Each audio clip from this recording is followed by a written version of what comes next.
मैं उड़ना चाहता हूँ, दौड़ना भी चाहता हूँ, गिरना भी चाहता हूँ, बस रुकना नहीं चाहता। और आगे से मैं कभी रणबीर कपूर की मूवी नहीं देखूंगा। हाँ, क्योंकि अब तो मैं गिर ही गया, ईएमआई कहाँ से भरूंगा? पापा, ईएमआई तो ऑटोमेटिकली बैंक से डिडक्ट होती है, तो आप वहीं से भरोगे ना? Yes son, you are right. I was 10th fail man. तेरी बातों से तो मुझे मुक्ति मिल जाएगी। ब्रो एंड डैड, मेरे पास आपके लिए एक मस्त फॉर्मूला है, आप जानना चाहेंगे? ओह नो, फिर से पढ़ाने आ गई। हाँ बेटी, तू ही बता, इसकी मत सुन, तू ही मेरे दर्द का सहारा बनेगी। Dad, do you remember 3 years back we took a home loan of rupees 50 lakh for 20 years at the rate of 8.5% and उस पे हमारा EMI आया था 43,391 एंड 3 साल हो चुके हैं तो हम ऑलरेडी 15,62,081 रुपीज बैंक को पे कर चुके हैं। अब इसको जान के हम क्या करें? इसको जान के हम पैसे बचाएंगे। So listen, today I went to another bank and you know what happened over there? Hello ma'am, how's you? Currently our interest rate is 6.5% per annum. Would you like to avail loan? Actually we already have an ongoing home loan. Could you please tell at what rate?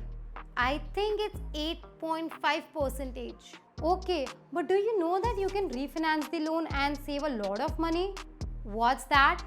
It means that you can transfer your loan from current lender to us and we will charge you lower interest rate. And after this step, all the future EMIs will be paid to us. अच्छा, घुमा फिरा के आप यही कहना चाहते हैं कि पुराने बैंक का लोन हम आपको दे दें और सारी इंटरेस्ट की कमाई आप खाएं। हाँ हाँ, हम समझ रहे हैं, बोलिए। आप बहुत रूड हैं। Okay, ignore this, but just tell me कि EMI का अमाउंट क्या होगा, कम होगा या ज़्यादा? If we are charging less interest rate, then definitely your EMI will be lower too, na? Yes, this said it. It will be lower and we can save up to around rupees 10 lakh. तो चलिए इसको समझने के लिए हम Excel में चलते हैं. First of all, this is the home loan calculator, and if you want the Excel sheet, then link is embedded in the description. Please do have a look. First of all, I have divided this sheet into two parts. The first part is your current loan structure, and the second part is your new home loan structure, like whatever new EMI you are going to pay, how it gonna look like. Under current loan, we have entered all the data. You can see it, and our EMI is, as I said, 43,391. Now let's move to 36 months, and इधर आप देख सकते हैं कि 36 months यानी कि third year के and में हम रीफाइनेंस करने वाले हैं हमारे लोन को। अब आप देखेंगे जो प्रिंसिपल अमाउंट है वो हम 36 मंथ का लेंगे। So this number we are going to enter into the new loan part. क्यों? क्योंकि होगा क्या इस केस में, हम न्यू बैंक से इतने अमाउंट का लोन लेंगे और उस अमाउंट को हम रीपे कर देंगे पुराने बैंक को। तो हमारा जो लोन है पुराने बैंक के साथ वो फिनिश हो जाएगा जो 8.5% रेट पे चल रहा था, एंड हमारा एक न्यू लोन स्टार्ट होगा with the new bank at the rate of 6.5%।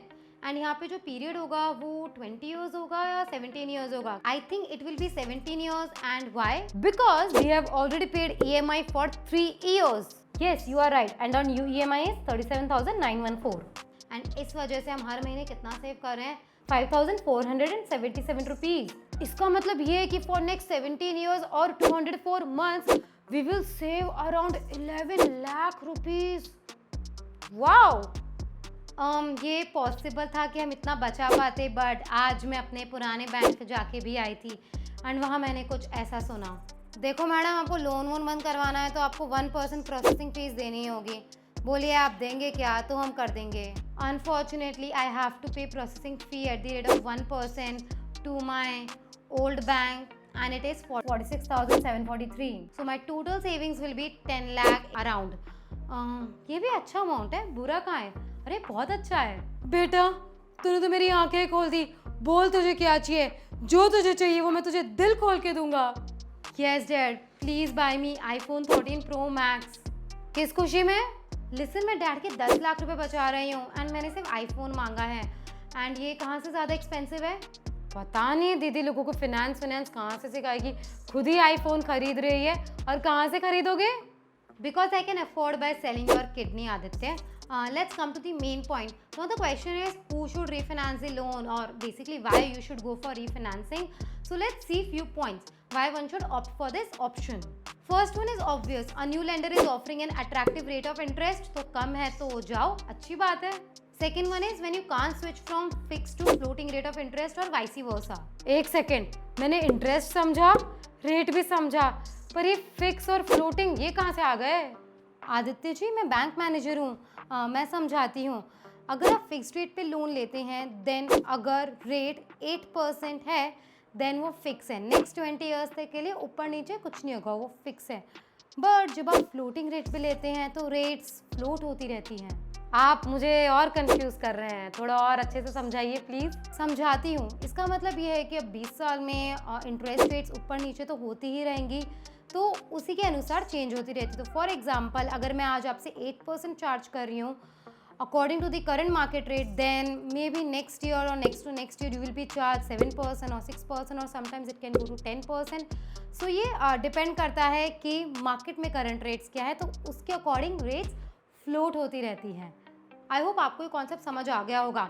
अब इस केस में क्या होगा कि लेट्स से मेरा फिक्स रेट ऑफ इंटरेस्ट पे लोन चल रहा है दैट इज 8% एंड जो करंट मार्केट रेट है वो 7% अराउंड है एंड मेरा बैंक स्विच नहीं कर रहा है फ्लोटिंग रेट पे, then I can easily refinance the loan. So दूसरे बैंक के पास जाएंगे एंड कम इंटरेस्ट अमाउंट पे करेंगे। थर्ड वन इज आपकी इनकम बड़ी होगी या फिर आपका क्रेडिट स्कोर इम्प्रूव हो गया, तब भी बैंक आपको बहुत ही attractive rate of interest offer कर सकते हैं।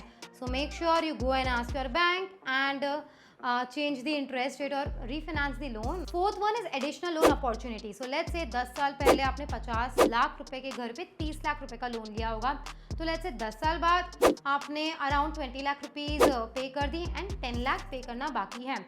बट अब आपको लग रहा है यार मुझे थोड़ा लोन वोन की ज़रूरत है, तो अब क्या करा जाए, और आपने देखा कि 10 साल बाद आपकी जो घर की वैल्यू थी वो 50 लाख से उठ के 1 करोड़ तक आ चुकी है।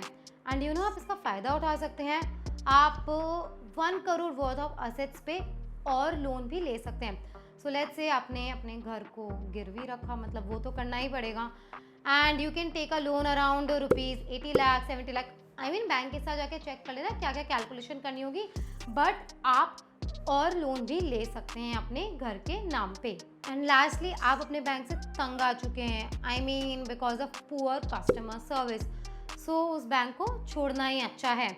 सो या अगर मैंने कोई और पॉइंट मिस करा है कि क्यों हमें लोन की रीफाइनेंसिंग करनी चाहिए, then please drop it in a comment box. And अगर आपको ये वीडियो पसंद आई एंड काफ़ी कुछ सीखा आपने, so please don't forget to share with your friends and family members and do hit the like button, do subscribe the channel and share तो करना ही है। तो या bye bye, take care and have a good day.